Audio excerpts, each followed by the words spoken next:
안녕하십니까. 여러분의 친절한 지도교수 빵논입니다. 여기는 논문의 신 빵논 특강 강의실입니다. 이 영상을 통해서 학습할 주제는 압도적 결론 시사점 작성 요령입니다.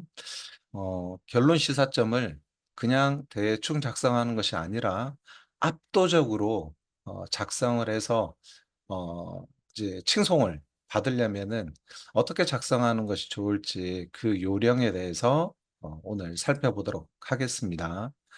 자, 결론의 시사점을 압도적인 그런 결과물로 인정을 받으려면 어떻게 해야 될까요? 일단은 압도적이 가지고 있는 사전적 의미부터 되짚어 보면 좋겠습니다. 사전적 의미는요.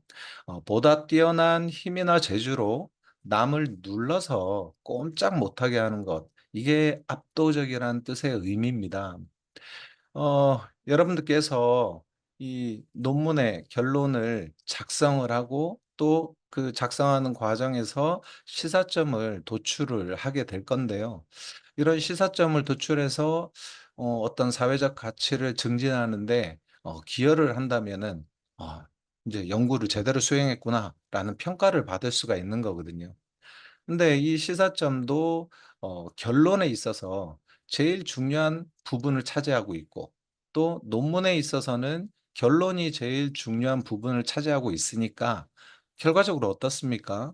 논문에서 시사점이 제일 중요한 부분이다라는 인식을 가지고 있어야 됩니다. 그 인식에 기초해서 시사점을 정말 잘 쓰기 위한 그런 노력을 연구자들은 다들 기울이셔야 되거든요.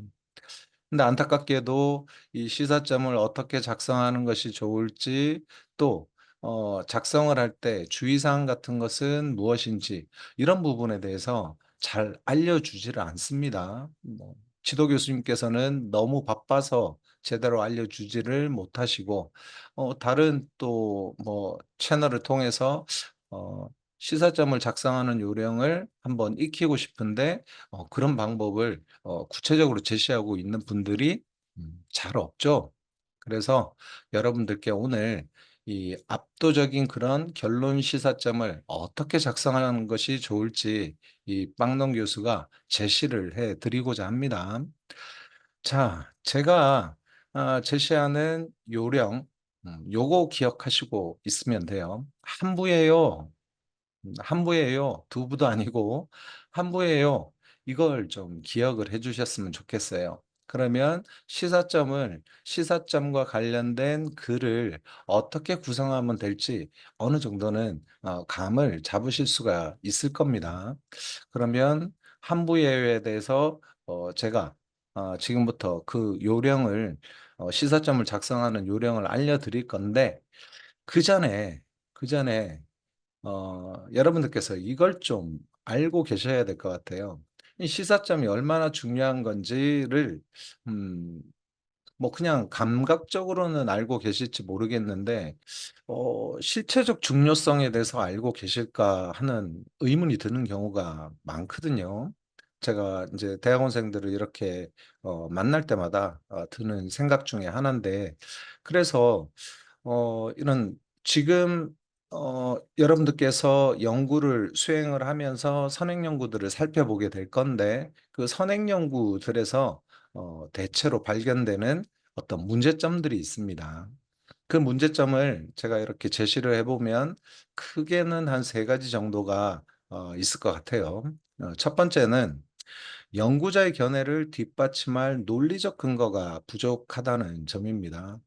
물론 연구를 수행을 하다 보면은 어떤 인제 분석 결과, 연구 결과에 대해서 결론 부분에 정리를 하고 또 논의도 하면서 어 나의 연구 결과가 갖는 의의가 뭔지 그런 부분을 충분히 밝히기는 합니다.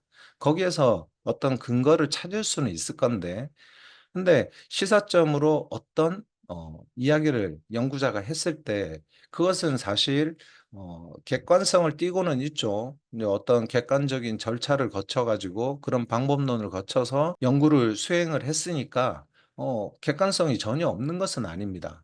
하지만 시사점이라는 것 자체는 연구자의 하나의 주장이고 또 견해이기도 한 것이거든요. 개인적인 견해이기도 하기 때문에 왜 내가 이런 생각을 했는지 그걸 부수적으로 이제 설명할 필요는 있습니다. 그런 설명 문구들이 모이면은 이제 하나의 논리적 근거가 되는 것인데 그냥 시사점을 하나의 주장으로서 견해로서 그냥 딸랑 한 문장으로 제시하고 끝내는 경우가 많거든요. 그러면은 뭔가 연구자의 견해를 뒷받침할 논리적 근거가 부족하다는 그런 인상을 받게 됩니다. 이런 논리적 근거가 부족하다는 것은 또 어떤 문제점을 발생시키냐면 '왜 이런 주장을 했지 연구자가?' 이제 그렇게 독자들이 인제 생각할 수가 있잖아요. 인제 궁금증을 유발시키는 거죠. 그런데 친절한 연구자라면 독자가 '아 이런 궁금증을 가질 거야.' 그런 예상을 먼저 하고 미연에 인제 대처를 하는 연구자가 훨씬 훌륭한 연구자겠죠. 그래서 독자의 궁금증이 발생할 여지를 줄여 나가기 위해서도 결론의 시사점을 좀 제대로 작성을 할 필요가 있다. 한 문장으로 그냥 딸랑 제시하고 끝내서는 안 된다는 겁니다. 그런데 아무튼 선행 연구들을 보면은 시사점의 경우에는 뭐 "이런 어 필요가 있다. 저런저런 필요가 있다." 이런 식으로 한 문장으로 첫째, 둘째, 셋째, 넷째 이렇게 나열하고 끝내는 경우가 대부분입니다. 그렇지 않은 좀 한 문장으로 제시를 하고 난 뒤에 거기에 대해서 또 부연 설명을 하고 예시를 들고 이러는 이렇게 시사점을 작성한 연구자는 정말 극히 드물고 보기가 힘듭니다. 왜 그렇게 단순히 견해만 제시하고 끝낼까요? 더 좋은 글쓰기 방법이 있는데 저는 이제 그런 생각이 많이 드는 겁니다. 그래서 저희 코칭을 받는 분들한테는 시사점을 쓸 때 쪼금 더 다른 어 글 구성 요령을 알려드리면서 거기에 맞춰서 시사점을 하도록 유도를 하거든요. 그걸 지금 오늘 이 강의를 통해서 여러분들께 설명을 드리려고 하는 거고요. 자, 그 선행연구 결론 시사점에서 발견되는 문제점 또 한 가지 제가 여러분께 말씀드리고 싶은 것은 글 분량의 어떤 균형감을 저해하는 부분도 크다라는 점입니다. 이런 부분은 사실은 잘 생각을 하지 않아요.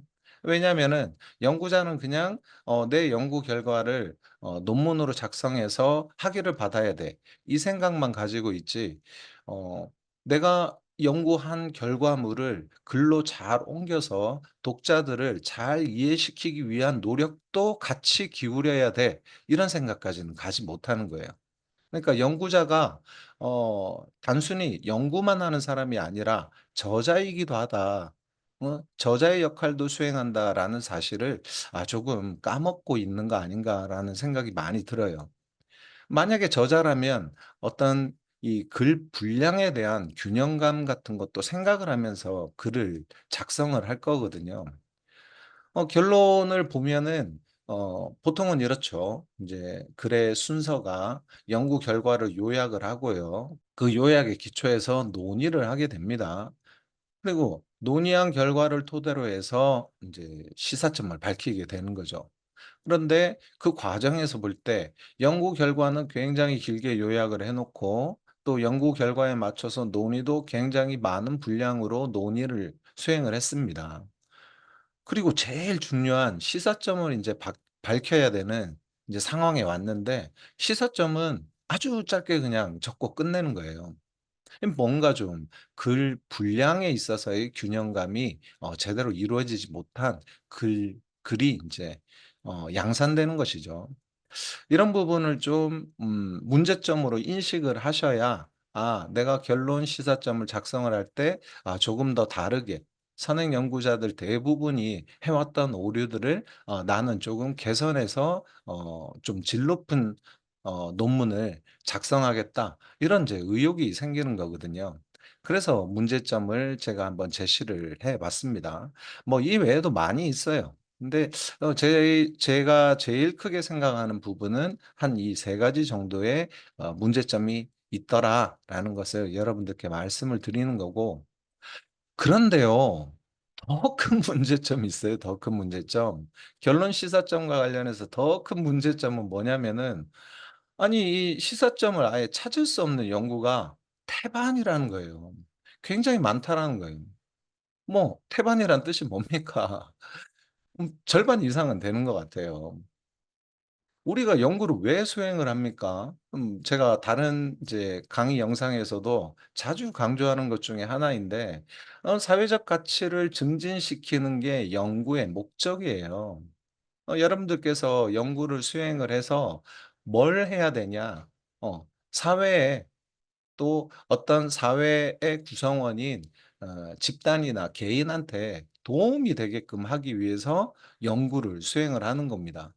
물론 더 큰 목적은 뭐죠? 학위를 받기 위해서 하는 거죠. 네.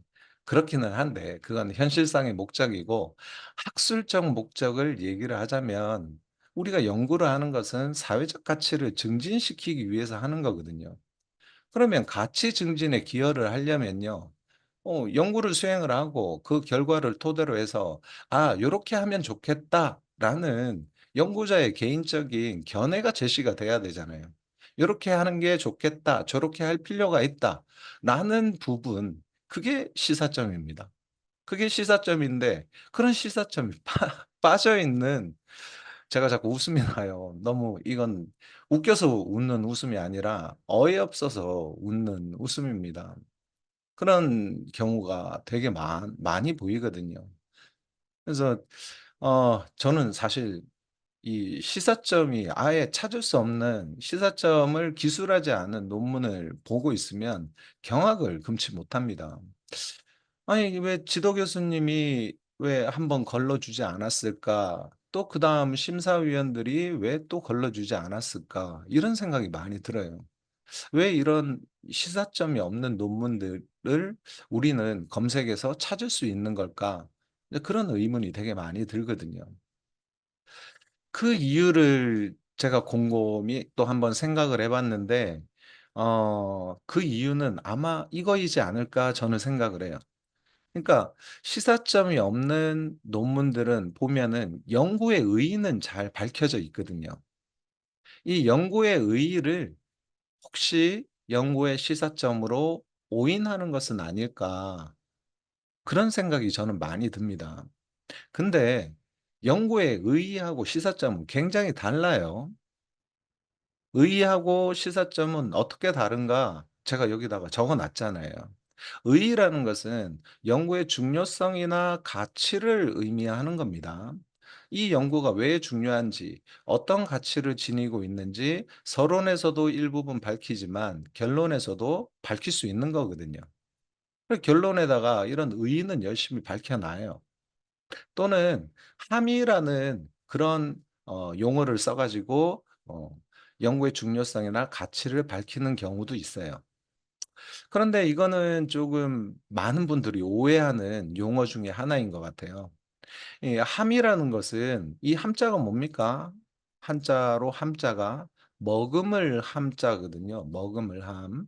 그러니까 어떤 의미를 머금고 있는지, 어떤 의의를 내포하고 있는지 그런 뜻을 의미합니다. 그러면 의의하고 별반 다르지 않은 뜻이거든요. 근데 함의를 시사점처럼 생각을 하고 연구에 함의해 놓고 시사점을 적는 그런 논문들도 있습니다. 그게 뭐 아무튼 시사점은 밝혔으니까 연구의 함의라는 말을 쓴 것에 대해서는 뭐 '그럴 수 있다.'라고 생각할 수도 있겠지만 이 연구자들은 다들 고학력자들이잖아요. 그리고 어떤 논문을 작성하는 것은 논문에 어떤 글이 쭉 전개되는 것은 제가 생각할 땐 지식의 향연이라는 생각을 해요. 내 지식을 막 뽐내는 그런 과정인 거거든요. 그런데 잘못된 단어를 채택해서 쓰는 것도 그거는 뭐 연구자로서 또 논문을 작성하는 저자로서 좋은 태도는 아닌 것 같습니다. 그래서 함이라는 표현보다는 시사점이라는 표현이 맞을 것 같고 그럼 의의하고 시사점은 어떻게 다른가? 시사점은 어떤 행위 주체가 특정 목표를 달성하기 위해서 전략을 수립하고자 할 때 참고 가능한 그런 내용들, 그게 시사점입니다. 그래서 시사점은 학술적 시사점, 정책적 시사점, 실무적 시사점 요렇게 구분을 하는 거예요. 그래서 학술적 시사점은 어떤 행위 주체가 참고할 수 있게끔 만드는 겁니까? 후속 연구자들이죠. 후속 연구자들한테 참고할 만한 내용을 전할 때 그게 학술적 시사점이 되는 것이고요. 그리고 실무적 시사점은 내 연구 논제 목적과 관련되어 있는 부분에 관여하고 있는, 그걸 직업으로 삼고 있거나 그런 관련된 업무를 하고 있는 사람들, 뭐 대략 실무자, 업무자 이런 말로 표현할 수 있을 건데, 그런 분들한테 참고 가능한 내용을 제시할 때 그게 실무적 시사점이 되는 겁니다. 정책적 시사점은 다들 잘 아실 거예요. 뭐 이 어떤 정책을 입안하는 사람, 또 정책을 실행하는 담당자, 그런 사람들이 참고 가능한 내용을 연구자가 어 밝히는 것, 연구자의 어떤 견해를 밝히는 것, 그게 시사점이 되는 거죠. 제가 행위 주체에다가 이렇게 줄을 꺼 놨는데, 시사점을 작성을 할 때는 이 행위 주체가 굉장히 중요한 어 인제 고려 요소가 된다라는 겁니다. 행위 주체를 감안하지 않고 시사점을 작성하면 이상한 시사점이 되는 거예요. 왜? 참고 가능한 내용이 시사점이니까 누가 참고할 건데 어 그걸 인제 명확히 시사점을 기술할 때 밝힐 필요가 있습니다. 아무튼, 아무튼 의의하고 시사점 굉장히 다르죠. 예. 의의는 그냥 연구의 중요성이나 가치를 의미하는 거고, 시사점이라는 것은 누군가 참고할 수 있도록 연구자가 자신의 견해를 밝히는 거예요. 연구 수행 결과를 통해서 연구 결과를 오랫동안 숙고하다 보니까 '그래. 어 누구누구한테 이런 도움을 줄 수 있을 것 같아.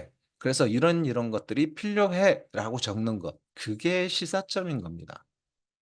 네. 시사점을 어 논문 결론에 꼭 적어야 된다라는 점 잊지 마시고요. 그리고 여러분들 뭐 이론적 배경 작성하고자 인제 이론 검토하기 위해서 막 선행 연구들 찾아보면 제 말이 틀린 말인지 맞는 말인지 한번 경험해 보세요. 이 시사점 안 적혀 있는 그런 논문들 엄청 많습니다. 이 강의를 듣는 여러분들은 절대 향후에 내 논문에 시사점을 제시하지 않는 그런 과오를 범해서는 안 된다는 사실을 꼭 기억을 하셨으면 좋겠습니다. 저는 이렇게 생각을 해요. '시사점을 기술하지 않은 논문은 일기나 다름없다.'라고 생각을 합니다. 우리 일기 왜 씁니까? 나 혼자 보려고 쓰는 거잖아요. 나 혼자 보기 위해서 일기를 쓰지, '내가 일기 오늘은 이런 내용으로 썼어.' 하면서 세상에 공개합니까? 물론 요즘은 뭐 SNS를 통해 가지고 자신의 어떤 하루 동안의 감상이나 소감 같은 것을 일기의 형태로 막 이렇게 적어서 다른 사람들한테 이렇게 보여주는 경우도 많기는 합니다.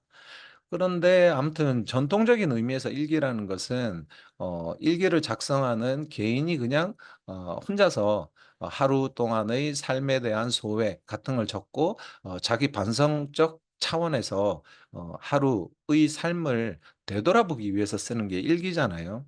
완전히 정말 개인적인 글이거든요. 근데 논문은 그렇지 않습니다. 논문은 다른 사람들한테 읽히기 위해서 쓰는 글입니다. 그리고 사회적 가치를 증진시키는 그런 목적으로 어떤 사회적 의미를 담아 가지고 주장을 펼쳐야 되는 글이거든요. 그래서 마지막에 논제하고 관련된 인제 연구 결과에 대해서 누군가한테 도움을 줄 수 있는 주장, 견해를 제시를 꼭 해야 된다. 그 주장이나 견해가 뭐다? 시사점이다. 그러니까 당연히 논문 결론에는 시사점이 꼭 포함이 돼야 되는 겁니다.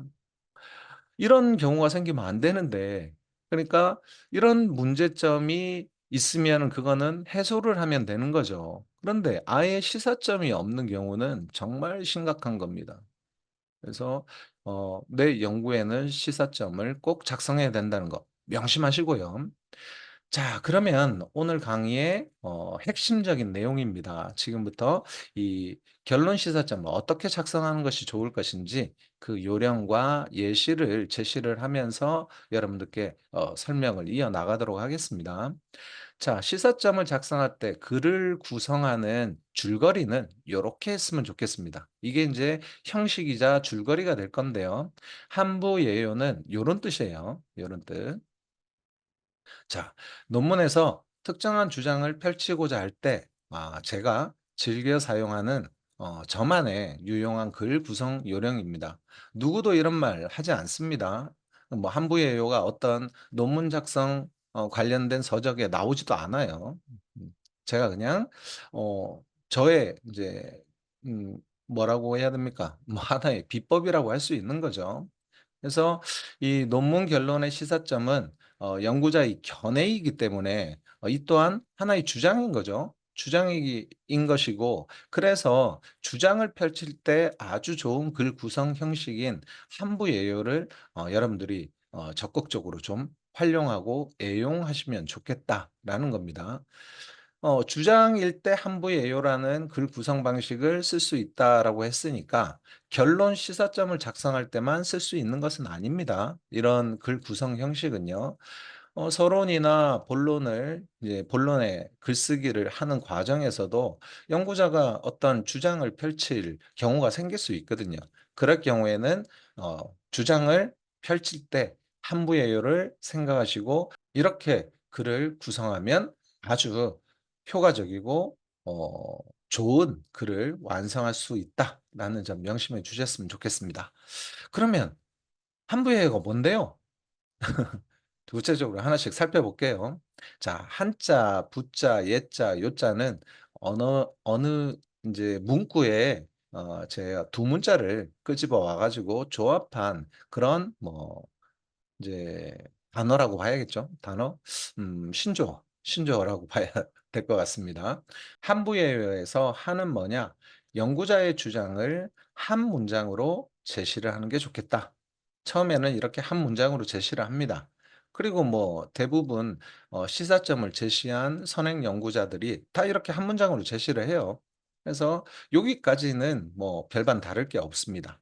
그런데 그다음부터가 중요하죠.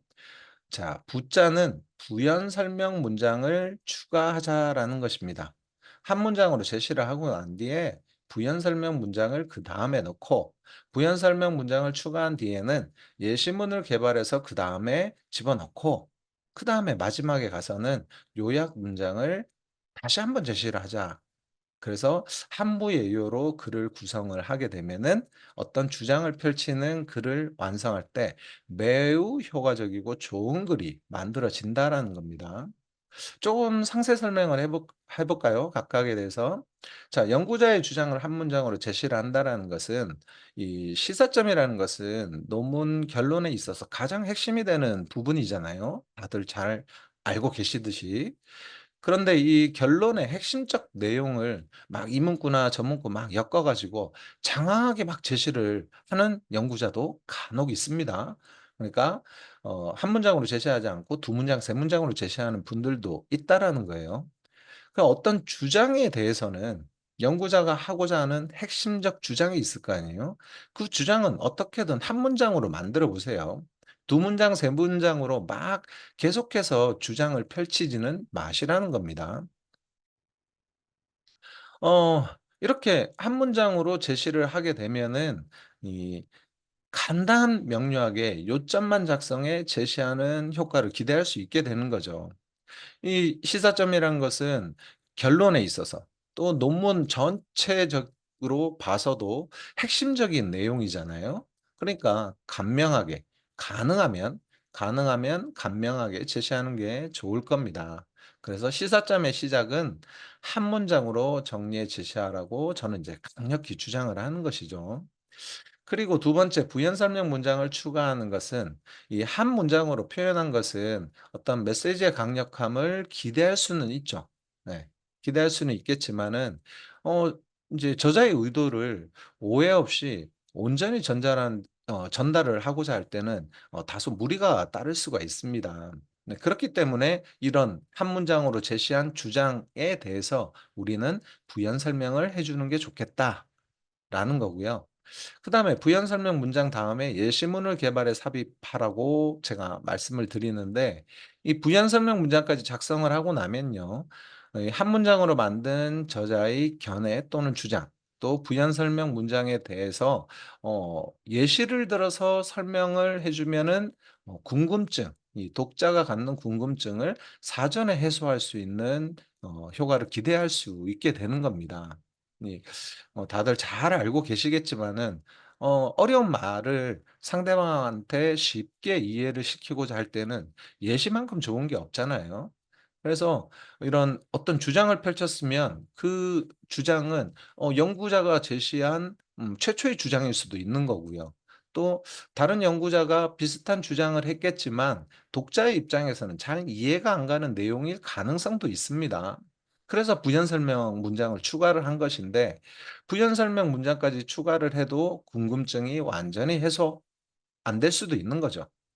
그래서 독자의 궁금증을 미연에 방지하기 위해서 유사한 이런 한 문장으로 제시하고 부연 설명한 문장과 관련이 있는 그런 예시문을 개발하거나 아니면은 다른 데서 인용을 해 와서 삽입을 하면은 참 좋겠다라는 겁니다.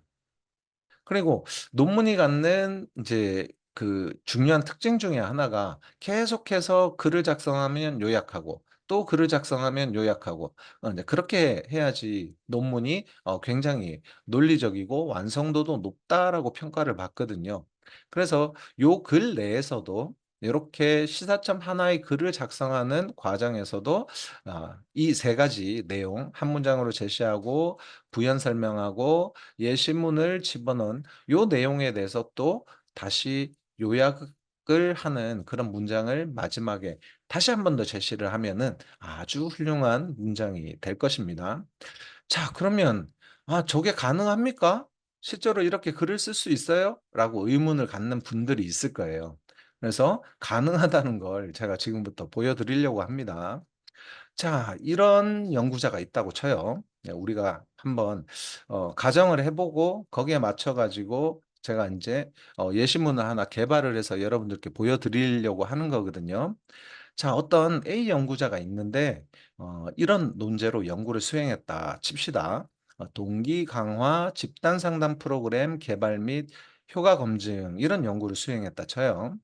그러면 이 연구자는 뭐 이런 식으로 인제 그 이 프로그램의 효과성을 검증을 할 겁니다. 뭐 유사 실험 설계를 하겠죠. 그래서 실험 연구를 수행을 해서 해당 프로그램의 효과성을 통계적으로 검증하려고 들 겁니다. 그렇게 해서 검증을 해 보니까 이런 결과가 나왔다 쳐요. 동기 강화 상담 이론을 토대로 지연 행동 수정을 위한 동기 강화 집단 상담 프로그램을 개발을 해서 그 효과성을 검증을 해 보니까 실험 집단은 통제 집단에 비해서 지연 행동이 유의하게 감소했다, 이런 결과를 얻은 거예요. 그럼 이 결과에 기초해서 열심히 논의도 하겠죠. 그리고 선행 연구들과 검토도 하고 이 결과가 갖는 학술적인 의미 같은 것도 따져볼 겁니다. 그리고 난 뒤에 시사점을, 요런 결과에 맞춰서 시사점을 이렇게 제시할 수 있겠죠. 보통은 요런 식으로 많이 적어요. 네, 어떤 글의 특성이 제 눈에는 보이는데 여러분들 눈에는 안 보일 수도 있습니다. 이 시사점을 직접 작성해 본 경험이 있지 않고서는 잘 안 보일 수도 있어요. 한번 일단 보통의 경우에 연구자들이 작성하는 시사점을 제가 한번 비슷하게 흉내를 내서 한번 써 봤거든요. 한번 볼까요? 자, 학업 효과성 증진을 저해하는 지연 행동을 의미 있게 개선하기 위해서는 동기 강화 상담 이론을 기반으로 한 집단 상담 프로그램을 적용할 필요가 있다. 뭐 이 자체로도 좋아요. 이 정도 시사점만 작성해도 아주 괜찮습니다. 그렇긴 한데 좀 더 완벽하게 시사점을 작성을 하려면요, 일단 시사점 개념에 대해서 제가 아까 말씀드렸잖아요. 행위 주체가 등장을 해야 되는 거예요. 누가 필요로 하는 건지 명시가 안 돼 있잖아요. 누가 필요로 한 건지, 내가 이런 주장을 펼쳤을 때 요런 전략이 누구한테 필요한 건지를 같이 제시를 해 주는 게 좋겠다. 이걸 잘 까먹습니다. 이게 많이 누락이 되어 있고요. 그래서 행위 주체를 꼭 넣어서 표현을 해 줬으면 좋겠다라는 겁니다. 이게 사실 제가 이제 한부예요라는 글 구성 형식에서 얘기하는 한 문장인 거예요. 이게 한 문장 시사점인 거거든요. 이 한 문장 시사점은 요렇게 표현을 할 수가 있을 겁니다. 자, 대학교 학업 상담 센터는 재학생의 학업적 지연 행동 개선을 통해 학업 효과성을 제고하고자 할 경우 동기 강화 상담 이론을 토대로 동기와 긍정적 사고를 활성화하는 집단 상담 프로그램의 적용을 고려해 볼 필요가 있다. 이제 이렇게 연구자의 견해를 제시를 한 거죠. 비슷하죠. 물론 요거보다는 좀 글의 문장의 구성이 조금 더 내실이 갖춰진 표현이 보일 겁니다. 자, 이렇게 한 문장으로 제시를 하고 난 뒤에 요 그다음에 파란색 부분이요. 이 파란색 부분이 이제 부연 설명 문장이 될 것입니다. 이 한 문장을 봤을 때 이 논문을 읽고 있는 저자가 뭐 관련 전공을 한 전공자라면 충분히 쉽게 이해가 갈 거예요, 무슨 말하는지. 그런데 일반 독자라면 어떨까요? 좀 이해 안 가는 말들이 나올 거예요. 동기 강화 상담 이론이 뭐지? 또 뭐 동기하고 긍정적 사고를 활성화시킨다는데 이건 또 뭘까? 또 집단 상담 프로그램을 적용하는 게 좋을 것 같다라고 하는데 그럼 집단 상담은 또 뭐지? 이런 의문을 가질 수가 있잖아요. 그러면 그런 것과 관련돼서 나의 주장 한 문장으로 제시한 부분을 부연 설명해 주는 게 좋겠다라는 겁니다. 쭉 한번 읽어 보세요. 제가 일일이 다 읽어 보지는 않을 건데 쭉 한번 여기를 이 영상 부분을 이제 스톱을 시키고 난 뒤에 한번 읽어 보시면은 이게 요 한 문장의 부연 설명 문장으로 적정하게 기술이 됐구나라는 것을 이제 아시게 될 겁니다. 그리고 나면 예시문을 이렇게 제시를 하면 된다라는 거예요. 그럴 때는 앞에 나온 한 문장과 부연 설명 문장에서 적혀져 있는 내용과 관련이 된 예시를 제시를 하는 게 좋을 것입니다. 이런 예시문은 보통은 선행 연구에서 잘 안 찾아져요. 저는 어떤 자료를 찾아서 비슷한 예시문을 만들었지만 근데 잘 안 찾아질 경우에는 이 연구자가 상상을 하면서 이런 것과 관련된 내용을 설명하기에 적합한 그런 예시를 하나 만들어서 제시를 하셔도 크게 문제는 안 됩니다. 뭐 창작이 필요할 때도 있는 거죠. 논문이라고 해서 뭐 어떤 이제 허구의 글을 전혀 집어넣을 수 없느냐? 있어요. 이런 식으로 예시문을 집어넣을 수는 있을 겁니다. 네, 꼭 뭐 인용을 할 수 있는 어떤 문헌에 기초해서 예시문을 꼭 만들어야 되는 것은 아니라는 점 기억을 해 주시고요. 그리고 난 뒤에 쭉 지금까지 쓴 내용, 이 내용을 한꺼번에 또 요약하는 내용을 적어 보는 겁니다. 그때는 제일 앞에 제시한 한 문장에 있는 내용 있죠. 이 한 문장에 있는 내용과 유사하게 제시가 될 경우가 많아요. 이런 주장을 기본적으로 담고 있는 요약 문장을 제시하면 되는데 그때는 부연 설명 문장이나 예시문에 있는 내용도 일부 반영이 된 그런 요약 문장을 제시를 하면 전반적으로 앞에 나와 있는 모든 문장의 내용을 반영한 요약 문장이 완성이 되는 것입니다. 이거는 쉽게 제가 설명드리기는 곤란해요. 왜냐하면은 글을 인제 구성하는 방식은 사람들의 얼굴 생김새만큼이나 글 구성 방식 또 글을 작성하는 어떤 패턴 같은 건 다 다르거든요. 예. 저의 패턴에 맞춰서 이렇게 글쓰기를 한 건데 여러분이 여기서 기억을 하셔야 될 것은 문장을 어떻게 표현할 것인가 이거보다는 이런 글의 구성 형태요. 이 한 문장이나 부연 설명, 예시문을 제시하고 난 뒤에 이런 걸 종합해서 다시 또 요약 문장을 하나 더 만들어서 비슷한 내용을 담아서 제시를 하면 좋겠다. 이런 글의 구성 형식만 오늘 깨우치더라도 또 숙지를 하더라도 이것만으로도 여러분의 논문 글쓰기 역량은 더 발전해 있을 것입니다. 그래서 이 부분 시사점을 꼭 작성해야 된다는 것, 그리고 시사점을 작성하고 난 뒤에는 어 함부 예우를 꼭 기억하시고 거기에 따라서 글을 구성해서 논문 결론을 구성해 나가는 방법. 음. 요걸 꼭 기억하시고 여러분들 논문 글쓰기에 반영하시기 바랍니다. 자, 그러면 오늘 강의는 여기서 마치도록 하겠습니다.